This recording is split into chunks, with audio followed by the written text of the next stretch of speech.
Salut tout le monde, j'espère que vous allez bien et on se retrouve aujourd'hui pour une nouvelle vidéo. Donc en gros j'avais prévu il y a pas mal de temps de faire une vidéo sur mes séries Netflix parce qu'en ce moment je mange Netflix, je dors Netflix, enfin bref, je Netflix quoi, c'est tu fais quoi dans ta vie, Netflix, clairement. Et du coup je voulais vous faire une vidéo sur mes séries Netflix, mais entre temps, il y a une maison d'édition qui se nomme Pocket Jeunesse qui m'a envoyé un mail pour faire un partenariat avec leur livre. Et là je me suis dit, enfin je pourrais grave y mettre dans cette vidéo parce qu'il y en a qui aiment pas trop les séries. Justement ça pourrait faire en sorte qu'il y ait vraiment deux trucs, le digital avec les séries etc, et plutôt le livre pour ceux qui préfèrent lire. Et bah je vous laisse de suite avec un livre, un magazine et 4 séries. C'est parti. Alors je vais premièrement vous parler du livre, donc il s'appelle Les Amateurs et c'est un livre de Sarah Shepard qui est l'auteur de Pretty Little Liars, donc je pense que tout le monde connaît. Donc au niveau de la couverture elle est comme ça, donc elle est violette, enfin je sais pas moi elle m'intrigue trop. Il est disponible en manuscrit sur Amazon, donc je vous mettrai le lien, et il est également disponible en mode digital pour ceux qui préfèrent lire en digital. Je sais qu'il y en a plein maintenant parce que c'est plus pratique, parce qu'il n'y a pas le gros bouquin à se trimballer. En plus je crois que c'est moins cher, donc enfin vraiment c'est super cool. Comme vous le voyez sur l'écran, c'est super distinct, on peut vraiment bien lire, c'est pas genre tout serré, tout collé et compliqué à lire, donc ça c'est vraiment cool. Alors je vais vous raconter de quoi parle l'histoire, je vais vous en dire mais sans vous en dire trop, voilà. Alors l'histoire elle débute sur la disparition d'Elena qui était en fait en train de jouer avec sa soeur qui s'appelle Erin. Donc Elena elle a 17 ans et Erin elle a 11 ans. Et après on parle d'un nouveau personnage qui s'appelle Seneca et qui est une jeune étudiante à l'université, donc elle a à peu près 18 ans. Et du coup elle tombe sur un forum d'affaires non élucidées sur le message de Erin qui 5 ans plus tard décide de demander de l'aide pour élucider le mystère, parce que du coup l'histoire elle va se baser sur une enquête avec Seneca, Magic qui est un ami de Seneca, et avec Erin donc la sœur, et enfin Brett qui va s'ajouter à la quête, donc ils vont être 4, ça va être un quatuor. Et en gros ils vont jouer un peu les détectives en herbe, ils vont s'improviser détectives en amateur. Et ce qui est cool dans ce livre c'est que vraiment il mêle thriller et romance. Pour moi c'est le combo perfect. Vraiment l'auteur elle a pas délaissé le côté vie personnelle des personnages, du coup on en apprend plein et ça fait que les personnages ils sont assez intéressants et assez attachants, et il y a plein de personnalités différentes, du coup vous êtes obligé de trouver votre bonheur et vous attacher à un des personnages parce que c'est vrai qu'ils sont un peu aux antipodes et c'est ça qui fait leur force. Et en parallèle de leur vie personnelle et tout, on a vraiment le côté thriller, le côté enquête, et voilà au fil de l'histoire il y a plein de rebondissements, on pense que c'est résolu mais en fait il y a une autre piste qui s'ouvre, et puis on en apprend plus sur la vie des personnages, pourquoi ils font ça, pourquoi ils se mettent tant dans l'enquête, on a des doutes et tout, donc c'est vraiment trop cool. Alors ensuite je vais vous parler d'un magazine et c'est le magazine Vogue, donc là c'est le magazine Vogue Homme qui s'appelle La Fureur du Style, donc c'est par rapport à la mode, c'est pour ça que je l'ai acheté. Là je vous présente le Vogue Homme, il y a plein de magazines Vogue, il y a même Selena Gomez qui a fait une couverture de Vogue récemment si ça vous intéresse. Et moi ce que j'adore dans ce livre c'est qu'il y a plein d'illustrations, donc ça c'est trop cool. Donc là c'est par exemple avec Gucci, on a un espèce de gros poster comme ça. Donc ce que j'ai kiffé c'est que c'est un magazine autour de la mode, donc il y a plein d'inspi de tenues, il y a les références, donc ça c'est trop cool parce que justement quand tu vois un truc sympa et tout, mais quand tu vois une pièce qui te plaît vraiment, tu peux savoir d'où elle vient, la référence, le site, le web, enfin t'as tout. Et du coup voilà, il y a plein d'images, il y a plein d'idées de tenues. On a également des informations sur les récentes campagnes qui se sont faites. Ensuite on va passer à la troisième catégorie qui est les séries, et j'en ai 4 à vous présenter. 4, voilà, je suis trop content de vous les présenter parce que enfin je sais pas, en ce moment je suis grave série. Alors la première série elle s'appelle Stranger Things et elle tourne autour de 4 personnages, donc 4 garçons qui ont à peu près l'âge de ma soeur, c'est-à-dire 11-12 ans, et en fait ils jouaient à un jeu, donc la mère d'un des 4 elle demande aux 3 autres de rentrer, donc il y en a un qui habite à côté, du coup il rentre tranquille, et il y en a 2 autres qui rentrent en vélo, et de là il y en a un qui tombe, et en gros il court. Et là il voit qu'il y a quelqu'un qui suit, il entend un bruit, du coup il flippe sa race clairement. Là il se fait enlever par une créature super bizarre. Les 3 autres garçons la prennent, ils cherchent à élucider le mystère parallèlement à la police, donc ils mènent leur enquête de leur côté. Et sur leur recherche ils retrouvent une jeune fille qui s'appelle je crois 301, enfin en gros elle a pas de nom et elle est numérotée, et elle va les aider à chercher, et elle aussi elle va être recherchée vu qu'elle s'est évadée. Enfin bref, il va se passer plein de choses. C'était mon encore. On est trop dans la merde. Où il a disparu. Oui, on fera mieux de rebrousser chemin les gars. Vous avez entendu?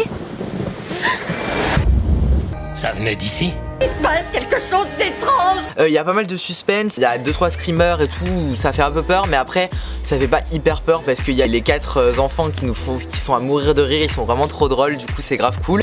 Les personnages sont méga super attachants, genre dès que j'ai fini la série j'étais dégoûtée. Et ce qui est trop cool c'est que une saison 2 a été signée et je crois qu'elle a déjà été tournée. Donc ça je suis trop content, je suis trop content parce que cette série elle est vraiment trop bien. Alors ensuite deuxième série, Under the Dome.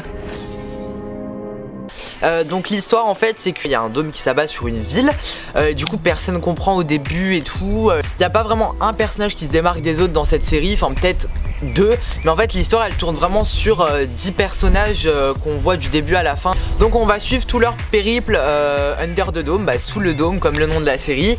Et en gros on va voir quand ils vont chercher à s'échapper, il y en a qui vont réussir mais du coup ils vont rentrer. On va avoir des pistes, on va s'imaginer que c'est des gens qui sont dans le dôme qui ont créé ce dôme. On va s'imaginer que ce sont les gens à l'extérieur qui vont chercher à faire une expérience. Il y a plein de rebondissements, plein de péripéties et j'ai trouvé cette série trop cool. Franchement, ne vous fixez pas sur les 2-3 premiers épisodes. Par contre faites gaffe parce qu'au moment où vous êtes dedans, la série, je l'ai bouffée. Mais c'est à dire que je l'ai fini je crois en 3 jours et il y a 3 saisons et il y a à peu près 10 épisodes qui durent 45 minutes donc ouais clairement j'y ai passé ma vie quoi. Alors ensuite je vais vous parler de la série Shadowhunter,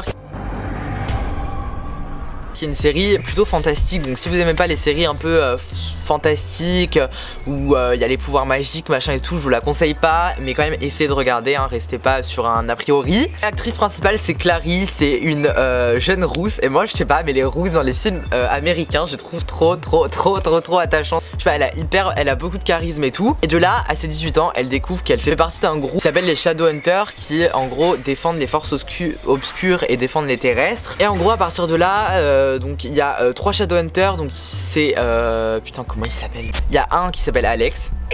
Les 3 Shadowhunters c'est Alec, pas Alex, Isabelle, Clary et Jace. Et ils sont super attachants et ils sont super cool et on va suivre toutes leurs aventures. Il va leur arriver plein de choses. Là, maman. Tout va changer maintenant pour toi. Tu as vu ce soir, chérie, était bien réel. J'avais fini la saison 1 l'été dernier, la saison 2 est sortie il y a à peu près un mois et j'étais refait quand je l'ai vu. J'étais en mode l'échec scolaire il va arriver, mais j'étais grave content. Et enfin dernière série, c'est une série d'horreur qui s'appelle Slasher, qui est pas du tout connu. En fait moi j'avais envie de regarder un film d'horreur mais en fait j'avais envie que ce soit plus long qu'un film. Du coup je me suis dit bon bah ça va être nickel. Ça fait pas non plus peur des masses, genre c'est cool, c'est ce qu'il faut. Genre t'arrives à dormir le soir mais ça te fait quand même flipper sur le coup. La série elle tourne autour d'une fille qui s'appelle Sarah. Elle doit avoir la vingtaine et en gros elle réemménage dans la ville, dans sa ville natale dans laquelle ses parents se sont fait assassiner par un bourreau. Après qu'elle refasse surface dans cette ville, et ben il y a un autre bourreau qui revient comme de par hasard, la meuf qui fout pas trop la merde quoi. Et du coup de là le bourreau il va tuer un certain nombre de personnes. It was the right decision. Welcome home. A picture postcard small town, a series of bloody murders. Who's the executioner? Alors la série est sympatoche, on s'attache pas au personnage par contre. Quand il se faisait tuer, j'étais pas dégoûté du tout, ça m'a rien fait clairement. Il se faisait tuer, j'étais là en mode ouais. Mais encore un autre meurtre là qui a un peu d'action. C'est un peu répétitif. Vu que les morts sont super différentes, ça va, c'est plutôt cool. Et puis vu que le bourreau, on sait qui c'est à la fin de la série, en fait on mène notre enquête de notre côté pour se dire qui est le bourreau, Du coup il y a un suspense et on sait pas en fait qui il est. Du coup on fait notre enquête de notre côté. Et c'est ça qui fait que la série est quand même prenante. Ils ont fait une jolie ouverture à la fin pour laisser naître une série, une deuxième saison qui sera en rapport mais pas trop. Donc moi je trouve ça cool, ils ont laissé une ouverture comme ça ils voient si ils peuvent refaire ou non. Et par contre vous allez clairement être choqués quand vous allez apprendre qui est le bourreau. J'aurais pu accuser tout le monde sauf lui. Genre c'est un truc de fou quoi.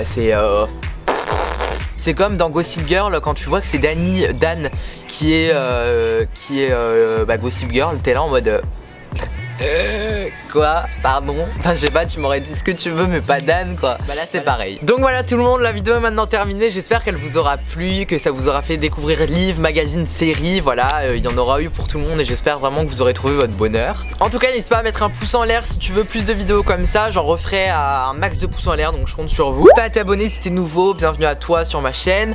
Et n'hésite pas à me suivre sur les réseaux sociaux pour plus de moi, pour voir ma tête un peu plus de partout et pour me suivre. c'est toujours fun. Et puis moi je suis content qu'on ait de plus en plus. Donc en tout cas je vous fais plein d'énormes bisous et je vous dis à une prochaine pour une nouvelle vidéo. En attendant portez-vous bien et à la prochaine, je vous aime fort. Bisous.